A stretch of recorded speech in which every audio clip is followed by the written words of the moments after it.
So for 2025, the Chevy Traverse LT as well as the GMC Acadia Elevation received many notable changes in terms of its standard and optional feature set, the optional packages and features that are going to be available, as well as even the standard and or available seating configurations for each of these two vehicles. So as I did for the 2024 model year, I now want to run through these two trim levels and do a comparison in terms of their standard, optional, and available feature sets for the Chevy Traverse LT and the GMC Acadia Elevation now for 2025.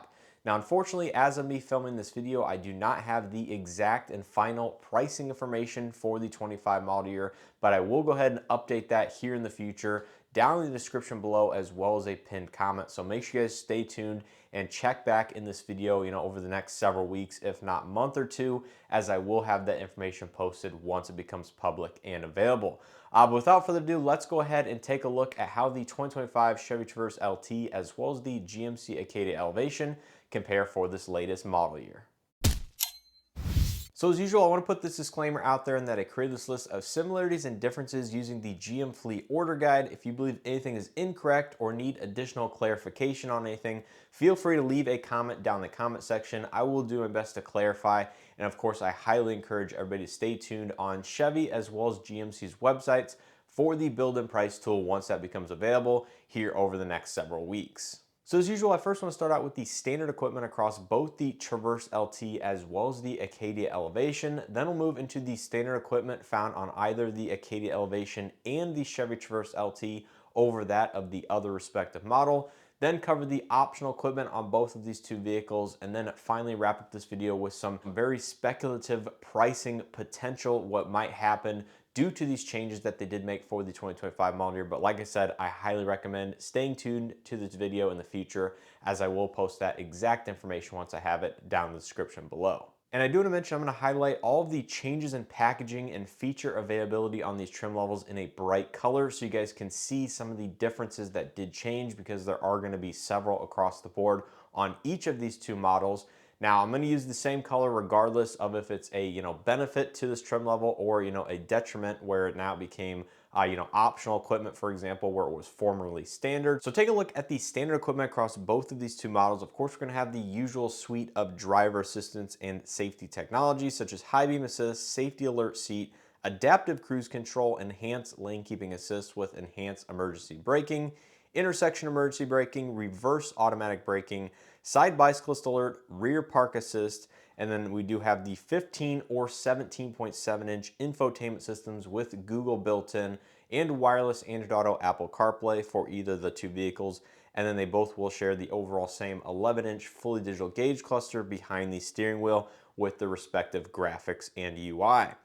Now, continuing on, you will get the convenience package on each of these two vehicles, which includes the remote start, heated front seats, heated steering wheel, wrapped steering wheel, 8-way power driver seat with 2-way power lumbar, as well as the hands-free power liftgate.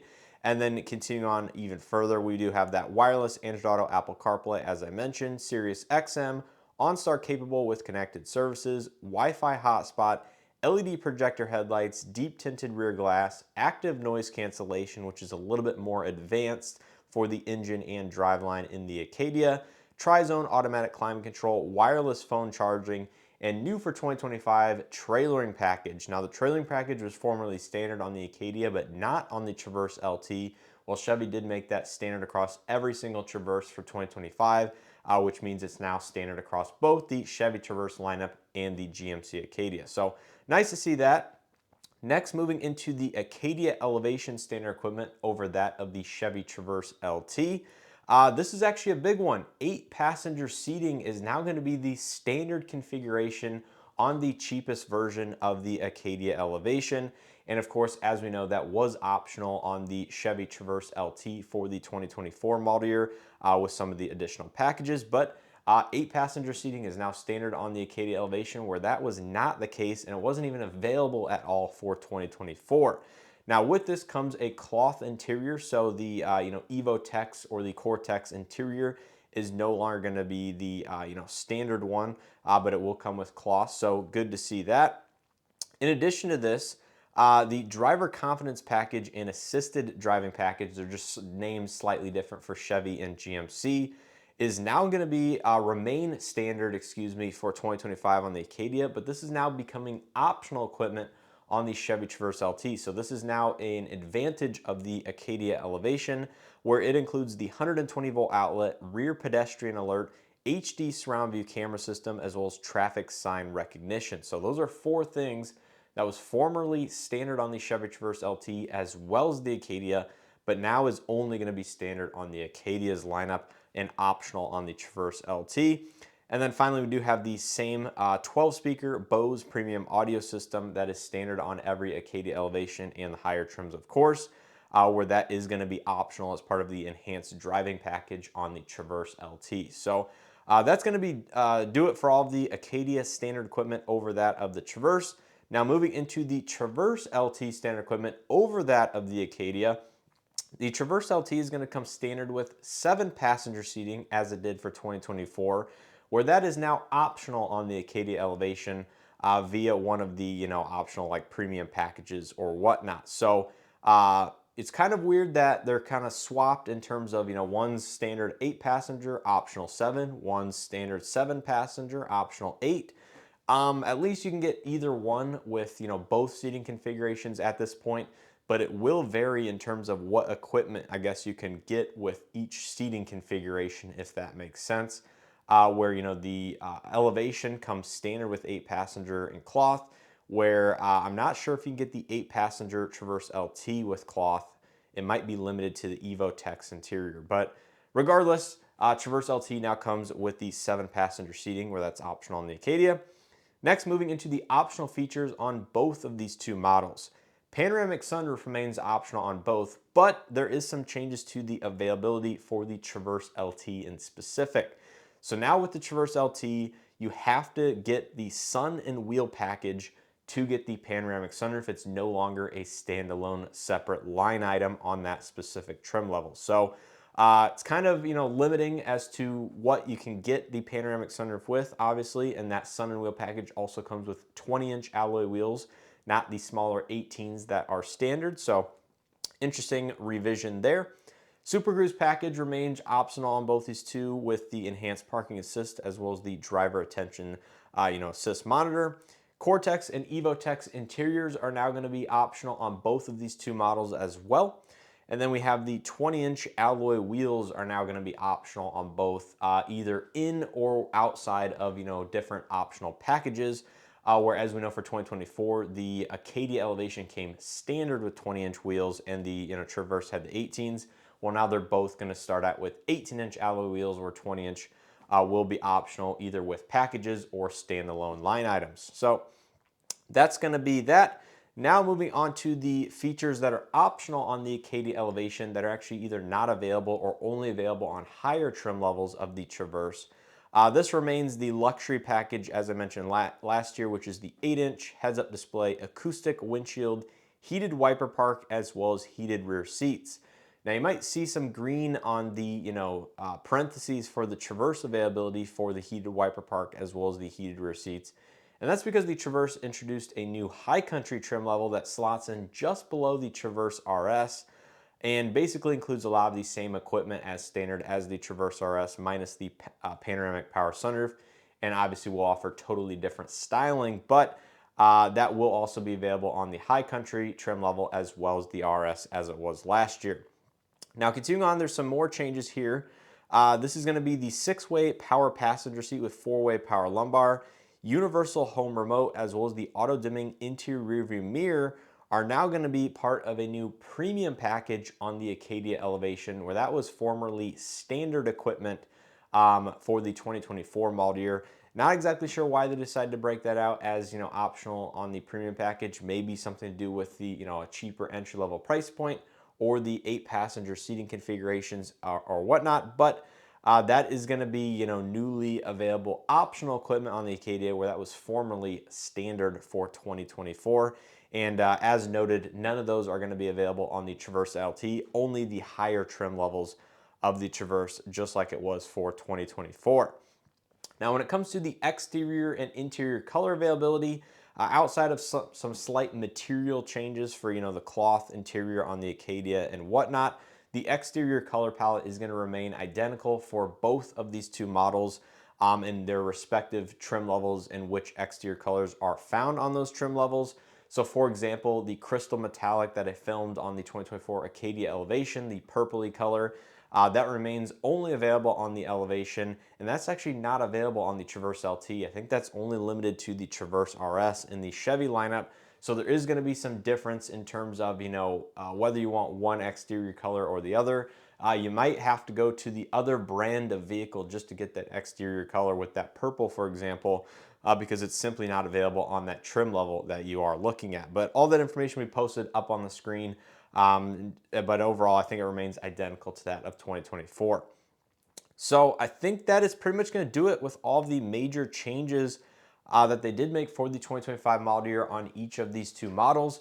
As you can see, some of these are pretty substantial changes and in terms of the standard equipment as well as the optional and available items, and kind of limiting in some regards which options you can actually get, such as that panoramic sunroof on the Traverse is now only included with that one package, which automatically adds 20-inch alloy wheels, which some people, may not want that due to the, smaller sidewall tire, which may impact ride quality and stuff like that. And certainly interesting that they made the 8-passenger available and standard on the Acadia, where that is still an optional add-on for the Traverse LT. Now, finally, when it comes to pricing, I do have the 2024 pricing here. LT front-wheel drive started at $41,395, including destination for the Traverse, and the Acadia Elevation front-wheel drive started at $43,995. So there was, about a $2,500 price differential between these two models. And what's interesting to me that may impact this overall pricing is that Chevy has discontinued the Traverse LS as well as the 1FL Fleet model, and now made the LT front-wheel drive the base entry-level model for the Traverse's lineup. And that's gonna, impact obviously where the starting MSRP of the Traverse will lie. Now, what makes me think that they're kind of gonna bridge the gap is they removed a little bit of standard equipment on the Traverse, made that optional, and that may allow them to keep either the same or just a slightly lower price tag, closer to that of the former LS MSRP, to keep it right around that $40,000 entry level price point. Like I said, that LS did come in at. But even if we say it stays the same at around $41,000, I'm still seeing, maybe a $2,000 to $3,000 price differential between each of these two vehicles, given they did remove some equipment that was standard on the Elevation as well, which may reduce the entry-level starting price of that vehicle, by a couple hundred, maybe $1,000, something like that as well. But again, this is all speculation at this point. I do not have the exact final MSRPs, but I don't expect them to change all that much, either, increase and decrease just due to, model year increases and, some of the equipment that they removed and everything like that. So I still expect them to be, right around that $40,000, just over $40,000, including destination, depending on, what options and stuff like that. So I don't see any major changes to that, but it will be interesting to see how they price some of these additional packages on either of these two vehicles as well. Because as we know, the luxury package on the Acadia Elevation was only $900. I thought that was a very good deal for what you were getting on that. Super Cruise was just under $3,000 on the Acadia Elevation. And, going back to the Traverse, the enhanced driving package was about $3,300 on that particular vehicle. So overall, I don't expect pricing to change that much, but I could see some, pretty decent sized tweaks for especially the Acadia side of things with that luxury package and now the optional premium package that was just formerly standard equipment. So, hopefully we see a decrease in both of these two models, given some equipment is now being removed from the standard content list and Chevy is discontinuing that base LS model. And hopefully we can kind of just migrate those prices down a little bit. But again, if you want that equipment anyway, you're probably going to add that on as the optional package for 2025, which may bring the starting MSRP back up to that price of 2024, just because you're adding in that package that was formerly standard, if that makes sense. I don't want to speculate any more about that. I will have that linked down in the description below, as well as a pinned comment once I have it. So make sure you guys check back in this video over the next several weeks, maybe a month or so, and hopefully I will have that posted down there. But overall, you guys have to let me know your thoughts and opinions on these changes down in the comment section below. I think it's awesome. I had a bunch of people commenting on my video that I did last year, wanting an 8-passenger GMC Acadia. Now that is finally coming to fruition. I know they originally announced that the Elevation would be available with 8-passenger, but that was obviously not the case for 2024. Looks like they are now following up on that promise and actually, making that standard, which is very cool to see. Let me know which one you would pick down in the comment section below, what your overall thoughts and opinions are on this. Make sure to check out additional 2025 Traverse as well as Acadia content here in the near future as I film some videos. And of course, I expect these to be available probably on dealership lots late fall, maybe heading into Q4 sometime. I'm not sure exactly when the production dates do start, but I expect them to be in production pretty soon here, and then probably within 2 months or so hitting local dealerships, maybe November, December timeframes. But make sure you guys stay tuned and follow up, and I will have more coverage of that all new, or I shouldn't say new, but new for this generation Traverse High Country trim level, because that one will be very interesting to see. And there definitely were some hints for 2024 that that was going to be returning, but nothing kind of in stone. But now we do have that final confirmation. But anyways, let me know all your opinions on these changes down in the comment section below. As always, I appreciate the support. If you guys enjoyed and or found this video helpful, hit that like button, subscribe if you haven't already. And as always, hope to see you guys in the next one.